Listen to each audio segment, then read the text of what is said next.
அவ்வளவு சுலபம் கிடையாது நண்பர்களே இது. இதுக்கு எப்படின்னா, நமக்கு தண்டனை குடுத்துட்டாங்க. நம்ம தப்பு பண்ணிட்டோம். தண்டனை குடுத்துருக்காங்க. ஜெயிலுக்கு போயிட்டு ஜட்ஜ்மெண்ட் எழுதிட்டாரு. இத்தனை வருடங்கள் கடும் காவல் தண்டனை அப்படின்னு சொல்லி எழுதிட்டாங்க. ஜெயிலுக்கு அனுப்பிச்சிட்டாங்க நம்மள.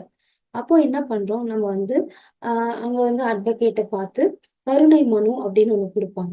அந்த கைதிகள அவங்களுக்கே தெரியாம வாட்ச் பண்ணுவாங்க. இப்போ 10, 15 பேர் அந்த மாரி கருணை மனு குடுத்துருக்காங்கன்னா, எல்லாரையும் ரிலீஸ் பண்ண மாட்டாங்க இல்லையா?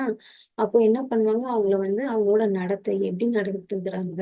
அவங்களுக்குள்ள மன மாற்றம் ஏற்பட்டதா இல்லையா? அப்படின்றதெல்லாம் செக் பண்ணிட்டு, ஒரு 6 மாசம் அவங்கள ஃபாலோ பண்ணிட்டே இருப்பாங்க. அவங்களுக்கே தெரியாது சிசிடிவி கேமரால இல்லன்னா அவங்களுக்கு தப்பு பண்ண தூண்டுறதுக்கான வாய்ப்புகளையும் அவங்க உருவாக்குவாங்க. எப்படி நடந்துக்கிறாங்க அப்படின்றதெல்லாம் பார்த்துட்டு, அதுக்கப்புறமா கவர்னர் கிட்ட அந்த மனு போகும். காரணமாக இவங்களோட தண்டனை குறைக்கப்பட்டது அப்படின்னு இருக்கு இல்லையா?